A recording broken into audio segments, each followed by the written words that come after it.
The diplomatic vessel Horizon's Edge hummed with nervous energy as it orbited the crystalline planet of Zaranine. Commander Stein stood at the observation deck, his reflection ghostly against the violet atmosphere below. 3 months of careful negotiations had led to this moment, humanity's first formal contact with the Zaran Empire, a civilization that had mastered interstellar travel long before Earth had discovered fire. The rules were absolute, carved into protocol like commandments: never look directly at the Queen, never speak unless spoken to, and above all, never initiate contact with her luminescence. Queen Pfizer of the Eternal Crystalline Throne. Steyn had memorized every regulation. As the lead xenolinguist on the mission, his role was to observe, record, and interpret, nothing more. The Zarans were a proud species, their hierarchy rigid as diamond, their queen considered almost divine. To breach protocol could mean war, or worse, the complete withdrawal of their offered knowledge.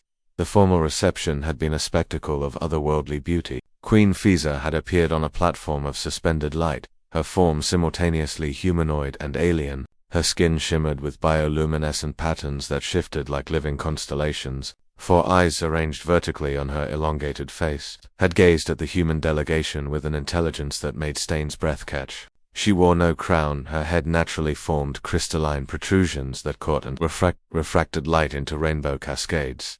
She had not spoken. Her council spoke for her. The humans bowed and retreated, their mission seemingly successful. Trade agreements would be drafted. Technology would be shared. Humanity would take its first real steps into the galactic community. That night, Steyn couldn't sleep. The artificial gravity felt wrong, the recycled air tasted stale, and his mind replayed every moment of the reception. He sat at his desk, reviewing his linguistic notes, trying to decode the subtle variations in the counselor's speech patterns that might reveal hidden meanings. The door to his quarters slid open without warning. Steyn spun in his chair, his heart hammering. Standing in the doorway, luminous in the darkness, was Queen Pfizer. She had somehow bypassed every security system, every guard, every barrier between her royal chambers and the human vessel's residential section. "Your luminescence," Steyn began, dropping immediately to one knee. "Stand," she said, and her voice was like music filtered through crystal, not the harsh, clicking language her counselors used, but perfect, unaccented English. "I am breaking every law of my people by being here. The least you can do is look at me."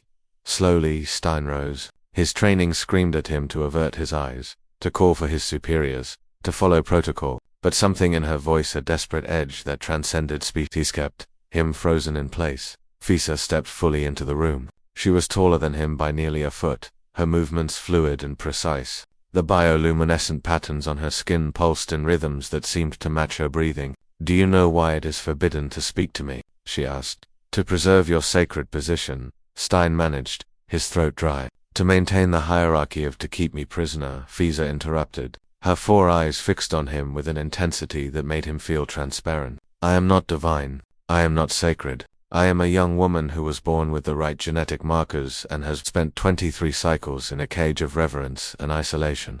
Steyn's mind raced. This was beyond any first contact scenario in the protocols. The queen of an alien empire confessing vulnerability to a human linguist in the middle of the night. "Why are you telling me this?" "Because you are the only one who tried to understand." Pfizer moved closer, and Steyn could see now that her luminescent patterns were irregular, almost agitated. "During the reception, while your delegates stared in fear or wonder, you were studying the language, the context, the meaning. You were seeing us as people, not as gods or monsters."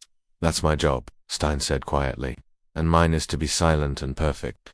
Pfizer's voice carried centuries of loneliness despite her apparent youth. "But I watched your broadcasts. Your Earth, with all its chaos and noise and billions of voices. You have something we lost generations ago, the freedom to be imperfect, to question, to speak." She extended one of her hands. It had 6 fingers, each tipped with that same crystalline growth that crowned her head. "My counselors will negotiate technology and trade routes, but I came to ask something more dangerous. Will you teach me what it means to have a conversation? Not a formal exchange, not a ritual of words, just 2 beings, talking." Steyn looked at her outstretched hand.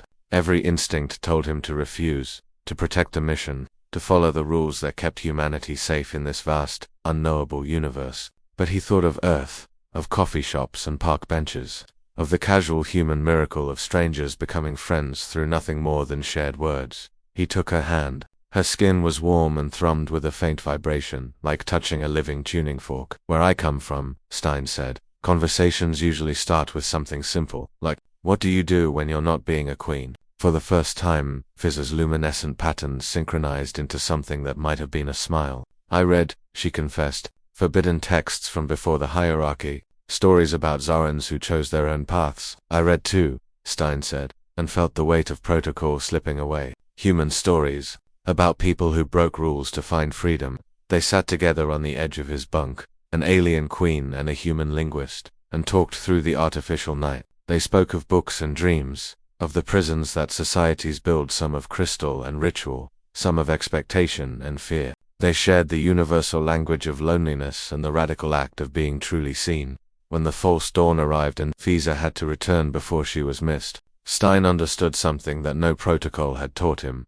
First contact wasn't about governance or technology. It was about two souls, separated by evolution and light years, finding common ground in the simple courage to speak. Will you come back? He asked as she reached the door. Fiz's eyes met his too. It is forbidden, she said. Then her patterns pulsed in that smile rhythm again. So yes, tomorrow night, if you're willing to keep breaking rules with me. After she vanished into the corridor, Stein sat in the darkness and realized that the most important diplomatic mission in human history had just transformed into something far more dangerous and far more beautiful. A friendship that could change both their worlds. Outside the view, Zara-9 continued its slow rotation, a planet of rules and hierarchies. But in one small room, two beings had discovered that sometimes the most forbidden act is also the most human or alien of all, the choice to truly connect.